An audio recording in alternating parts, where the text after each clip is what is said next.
Assalamualaikum warahmatullahi wabarakatuh.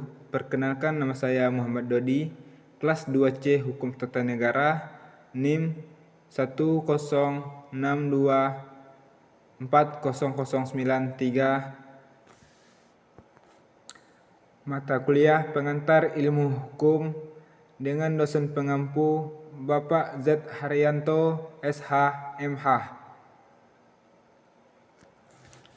Baiklah, saya akan menjawab pertanyaan lewat video ini. Pertanyaan pertama, hukum dibuat atau dibentuk memiliki tujuan dan fungsi. Uraikan dengan jelas tujuan dan fungsi tersebut. Tujuan hukum adalah menegak keadilan, memberikan kepastian hukum, menjaga ketertiban dan keamanan, mewujudkan kemanfaatan. Fungsi hukumnya sebagai alat pengendali sosial, sebagai sarana penyelesaian sengketa, sebagai sarana pembaruan atau perubahan sosial, dan sebagai pelindung hak asasi manusia. Pertanyaan kedua, jelaskan tentang definisi sumber hukum dan uraikan tentang sumber hukum undang-undang dan sumber hukum kebiasaan. Jawabannya, yang definisi sumber hukum. Sumber hukum adalah segala sesuatu yang menjadi asal atau dasar berlakunya hukum dalam suatu negara atau masyarakat. Sumber hukum dibedakan menjadi dua, sumber hukum material dan sumber hukum formal. Sumber hukum undang-undang adalah hukum yang berasal dari peraturan perundang-undangan yang dibuat oleh lembaga yang berwenang dan bersifat mengikat secara resmi. Ciri-ciri sumber hukum undang-undang: dibuat oleh lembaga legislatif atau eksekutif yang berwenang, misalnya DPR atau Presiden. Tertulis secara sistematis dalam dokumen hukum resmi. Mengikat seluruh warga negara, dikenal dengan istilah hukum tertulis. Contohnya Undang-Undang Dasar 1945.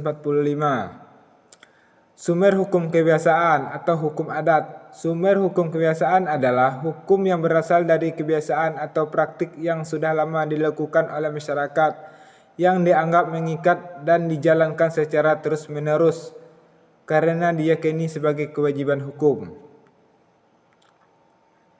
Ciri-ciri sumber hukum kebiasaan: tidak tertulis secara resmi, tapi hidup dan berkembang dalam masyarakat, dijalankan secara konsisten dan berulang-ulang, dianggap sebagai hukum karena diterima sebagai norma yang mengikat.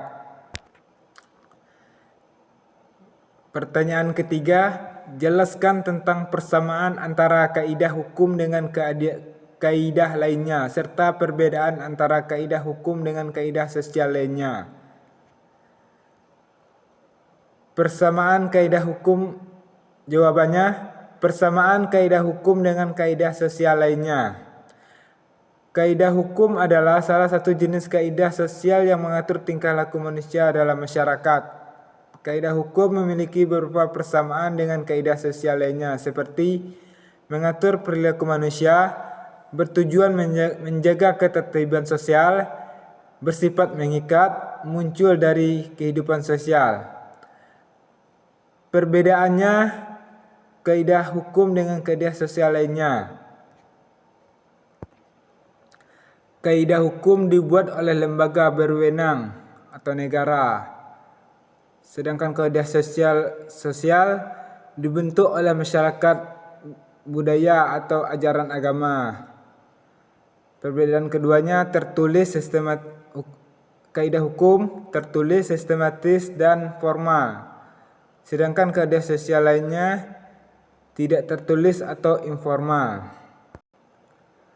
Pertanyaan keempat, jelaskan tentang definisi hak dan macam hak.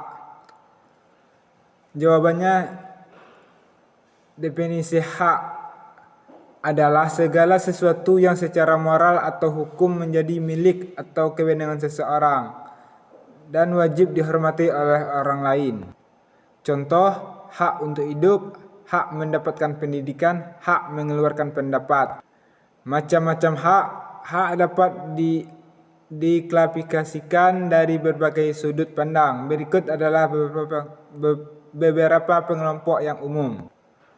1. Berdasarkan sifatnya. 2. Berdasarkan subjeknya. 3. Berdasarkan ruang lingkupnya.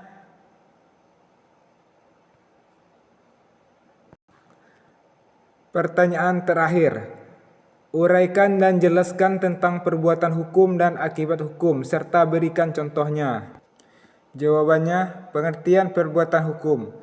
Perbuatan hukum adalah tindakan yang dilakukan oleh seseorang dengan maksud untuk menimbulkan akibat hukum, baik secara sukarela maupun berdasarkan aturan hukum yang berlaku. Akibat hukum. Akibat hukum adalah dampak atau konsekuensi yang timbul dari suatu peristiwa atau perbuatan hukum, baik itu memberikan hak maupun menimbulkan kewajiban hukum bagi pihak yang bersangkutan. Contoh perbuatan hukum: menandatangani perjanjian jual beli rumah, membuat akta nikah, memberi kuasa kepada orang lain. Contoh akibat hukumnya: timbul kewajiban penjual menyerahkan rumah, pembeli membayar harga. Timbulnya hubungan hukum antara suami dan istri, termasuk hak waris, tanggung jawab keluarga. Pihak yang diberi kuasa dapat bertindak atas nama pemberi kuasa secara hukum. Terima kasih kepada dosen pengampu Bapak Z. Haryanto, SH.